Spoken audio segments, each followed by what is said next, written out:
What's up, hooligans? Welcome back to our YouTube channel, your favorite place to be and your mom's favorite place to be too. So this week we are going to be looking at and reacting to Filmento's video analysis, his anatomy of a failure, if you will, on Doctor Strange 2, the Wanda problem of madness. Because, you know, we had our opinions. If you want to see it, we'll discuss it later, like, you know, very, very shortly. But if you haven't seen it, go check out the podcast link in the description. Everything, we have all our links in the description, including social media and our merch store and whatnot. But you know, we're just gonna get right into it and see. Compare notes. We're gonna see you see if he thought the same. Doctor Strange in the Multiverse of Madness is the next step from Marvel further into the multiverse concept, where Doctor Strange needs to protect this young dimensional traveler America Chavez because Wanda wants to kill her and take her powers for reasons you know if you bought the Mickey Mouse DLC. I just want my boys. Who? And in terms of the a lot of Mickey things, Mouse this DLC, movie is a cool breath of fresh air. Not only is the visual side crookedly fascinating, but the creepy, director-born atmosphere also makes this the first real MCU horror movie, which is a great change of pace. I didn't think it was but at scary, the same time, once you get past the director side of things, What, Anthony? I wouldn't consider it horror, but I wouldn't put it in the genre, but it has the horror vibes. I was about to say, I think it has horror elements. It's not a horror movie, but it has horror elements. I think they made Wanda to be a little scary, but I don't even think that you would consider that horror elements. Bro, she came out in demon mode, snapped Xavier's neck in half from a cloud of mist. She made Black Bolt explode his own brain. That's not horror, though. Bro, what other Marvel movie does that? They had a zombie Doctor Strange having demons swirl around him. I understand what you're saying. I'm just saying that doesn't classify it as a horror. We're saying it's not a horror movie. We're saying it has horror elements. Yeah, it has elements of a horror movie in it. When Wanda attacks an army of wizards, the wizards just shoot her with arrows and a cannon for some reason. When she goes head-to-head with Doctor Strange, he doesn't go sicko mode like he did against Thanos. He barely ever does anything. When she has her guard down against Wong, he doesn't. That is true. That is one thing that I was really confused about. Is that he didn't? It felt like he didn't really try all that hard. He was just like womp womp. All right, I give up. They really downplay Doctor Strange. He kind of just accepted. Oh, Wanda's really powerful. Oh well. I don't want it. I tried. Try. I don't want the smoke. Taking her to Carmitage. What if you brought America here? You never told me her name, did you? That shit actually made me chuckle. Whatever I heard that, I was like, bro, that's not how you're gonna start the movie off. Please. So naive. Wait, what are you talking about? I thought it was just so corny the way that they found out that she was a villain. Like, I feel like they could have kept her mysterious for longer and that would have made it better. But instead they just outright, they're like, made her give her own self away in like a stupid ass way.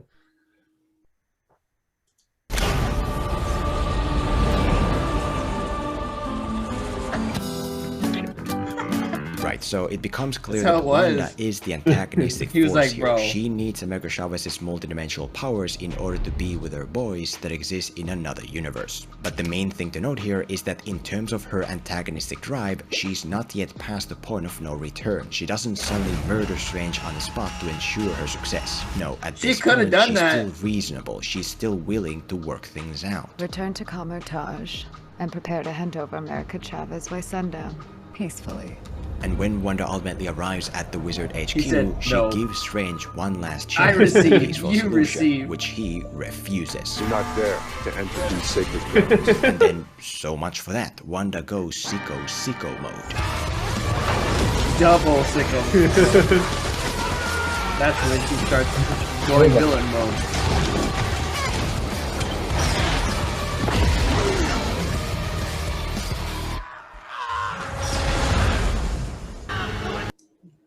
Bro, that's what I've been saying, dude. She had all the opportunity to get her, and she doesn't, like, by the time she gets to her, she don't even try. Right? She's just like there, she's like, the movie's not done yet. Yeah, plot development. Push forward.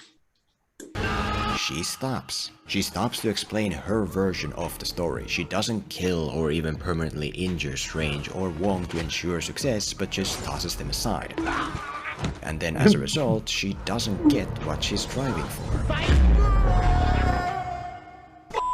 And what you're essentially seeing here is a yo-yo effect where Wanda first massacres a crowd like a lunatic, only for her to then revert back to playing nice at the finish line. A yo-yo effect that continues. She wipes out a team of heroes like a demon from a horror movie,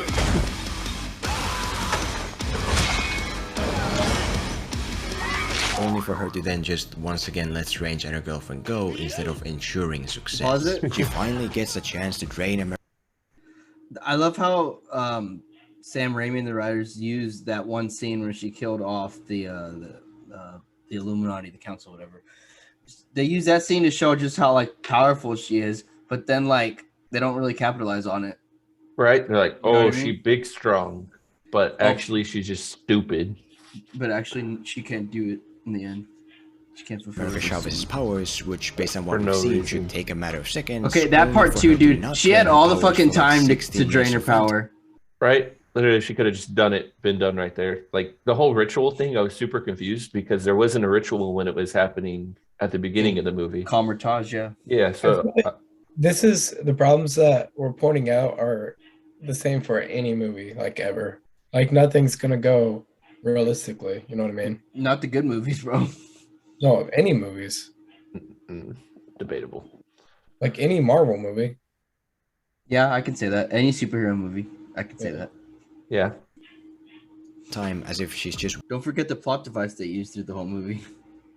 That you mean the one that got destroyed halfway Yeah. through that You're ruined, just like, you'd be like, what? made the whole chase for nothing? The other main Wanda problem here is the fact that her motivations are non-existent and without proper justification. The non-existent part of this means that the foundation under Wanda's motivation in this movie isn't there. Essentially, the main gist is that Wanda needs America Chavez's powers to travel to another dimension to be with her boys, which means absolutely nothing unless you've seen the show WandaVision on Disney+. If That you've do seen mean it that. and it works for you, Another that's issue. great. But general audiences are usually on the opposite end. A great example The also KSI. being this big Oh, YouTuber God. KSI, who from what I understand very much represents know the what? casual movie-going audience. Oh, I put, Man. Why does Wanda have to drain America's powers? Why can't she just tell America to put a portal like she did and be like, okay, bye? Well, I think she says it at the end. She was like, well, what if my kids get sick? And then That's a stupid reason, though. it was a stupid reason, but that was her justification, you Am know. I the only one that felt absolutely lost when they watched Doctor Strange, Multiverse of Madness? Didn't know I needed to do homework to enjoy movies. I just get punished for not watching WandaVision. I'm watching Doctor Thank you. Strange, and I'm like, why is Wanda bad now? Why Homie is spitting Pause it. facts. Where did these two kids come Because from? they could have at least done some, maybe not like a recap, Like but a some flashback. yeah, like a flashback or some sort of callback to it. I Just to actually think if explain. they're going to start doing TV shows, they should probably do recaps in the beginning of their movies now. Yeah. Bro, did you see that Marvel pre-credit scene? Bro, beautiful. Like, bro, Right, tell me, so bro. cinematic universe aside, if you don't make it clear in the context of the movie why we should care about Wanda's connection with her boys, we're not going to care. I think it's kind of whack that they focus on the kids for the movie when they very well could have focused on Vision, and it would have avoided this whole like confusing thing with the show. Wait, what do you But- mean I think- with Vision? I think everything's been centered around Vision. They were probably like, let's do something different. But I agree, but I meant like because everyone knows Vision died. That's like for people who didn't watch WandaVision, the last time they saw her was her like being sad about Vision dying, so it would have made sense for her to pick up here. yeah, Like maybe you throw the kids in there like as like a family, but have Vision in there as well. Like if they would have included Vision in with the family, it's I feel like it would have been less confusing. And she probably would have felt better about it too. Yeah. and Brooke, it we even all would have tied in the show understand. more too, because the whole point of the show is there's the whole family. Yeah, exactly. So I feel like that would have made it easier for the casual fans to. The casual fans are also like, "Where's Vision?" Yeah, Poor people. getting hooked on something to ease the pain of something. We all understand growing numb to that hook to a point where it's not enough anymore, and so you need the next level thing. That's a universal concept that doesn't require prior viewing. I'm not saying addiction is the right answer here, but I am trying to highlight how there's always many different ways to lay that motivational foundation in the context of the movie. Whereas if you rely purely on a show that most general audiences haven't seen, then most general audiences aren't gonna care. The justification part of this means that even if the motivational foundation was properly laid, the way Wanda ultimately goes about it still doesn't hold water. Because when it comes to her plan of killing America Chavez to get to be with her boys, there's a good question. She's really gonna kill a kid. The universe you want. Why take her power for your own? You know it will kill her. Exactly, there's a very simple and harmless solution to this. But the movie's justification as to why that can't be is... What if they get sick? In the infinite multiverse, there's a cure for every illness, a solution to every problem. Yeah, so the reason Wanda can't just ask to go to another universe where her boys are missing a mom is because, quote-unquote, they might get ill or something. Which is weird there's your to answer, hear because it's not justified by past experiences. We've never seen anyone close to Wanda fall to illness or anything of the kind. So why is illness suddenly the thing she's worried about? Well, because it's just something artificial the movie makes up to try to hide the fact that none of this adds up. The point is, character motivations need to be established in the context of the movie. They really and could the have said, justifications behind what them if need to another be guided Thanos by shows past up, or it's like experiences something, to make them anything other than airtight. just being Show sick. in the movie why we should care about Wanda trying to reach her boys. Show in the movie if she's her so starting to powerful, she lose could someone deal to with herself. illness. Don't just repeatedly say boys and illness out loud as if that's gonna magically do something. Finally, let's touch on another major writing issue here, which is the excess of exposition. Not only to point it out, but also to maybe find different ways to deal with it. As a good example, look at the beginning, where we first get this cool action sequence of Doctor Strange saving America Chavez from this monster, after which he then takes her to a cafe where she can explain to him the information necessary for the plot. Never another magic battle like that again. All we knew is that they wanted to take my power for themselves. What power? You can travel the multiverse. You can physically move from one universe to another. How? That's a problem. I don't know.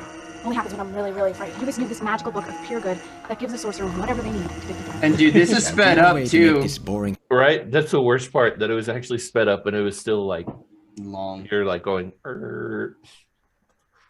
Cafe exposition that's boring is to do it like Spielberg and Cameron, which is to combine. Instead of first having a scene that is purely action and then a scene that is purely information, what if you combine them into one? What if you have America deliver the necessary information to Strange in the midst of the exciting action sequence? What power? You can travel the multiverse.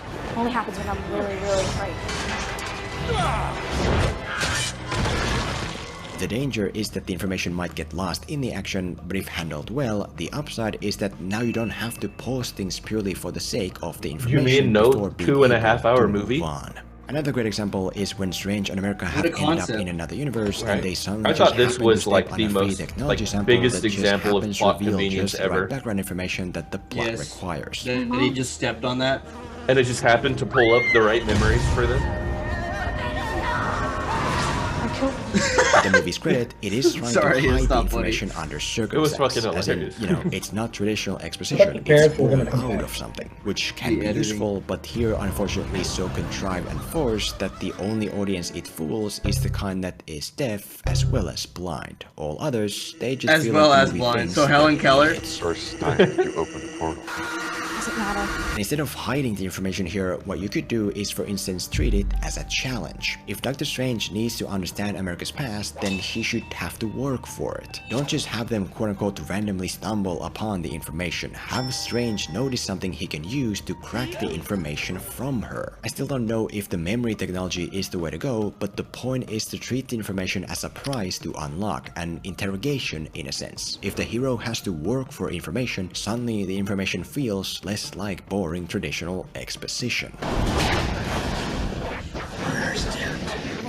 Another example is when Strange and America have gone to alternate universe Strange's home, where his former rival explains the concept of dreamwalking. I'm afraid she can do far worse than just summon monsters. A dreamwalking sorcerer. I get they had to do this with the movie, bring in Wanda and all that, but I was so disappointed that he wasn't a villain because they set him up to be. Right? They like teased him. What was Sam Raimi, what was his plan? Because he had to change a lot. Plan for what? I have no idea. I'm assuming the movie was just. Well, I mean, they did interfere a little bit, didn't they? Yeah, I thought they came out and said he was. It was probably. I think he didn't really care to connect it to like the other stuff outside this movie. The issue is they forced him to have certain scenes in, I believe, to connect to other stuff.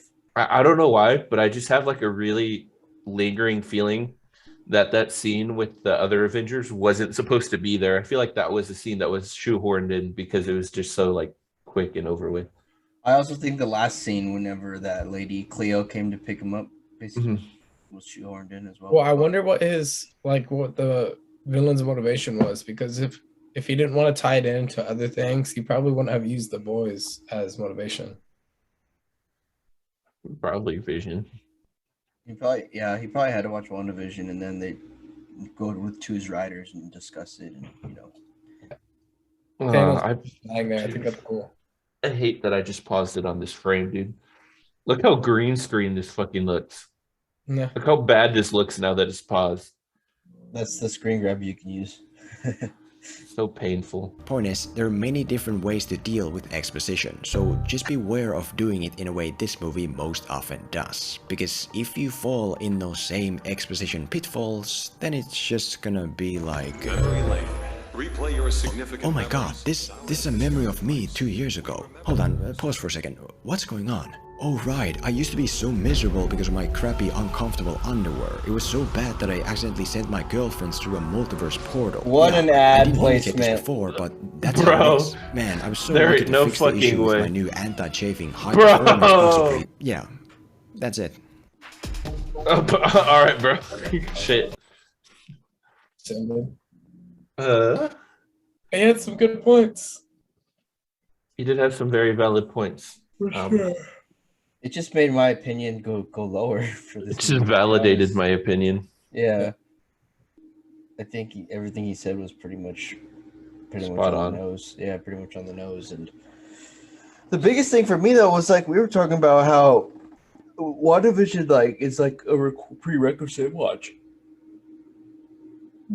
I'm glad that there is a really good example of that actually being a thing that casual film goers don't want to have to do, you know? Yeah. That's why it's getting overbloated. It's getting WandaVision is the only show I've watched, so hopefully the future movies. You're gonna be so confused when the new Captain America comes out. Yeah, I don't know. Which sucks because you legitimately have to watch the entirety of the Falcon and the Winter Soldier in order to understand what the fuck's going on in Captain America. Yeah.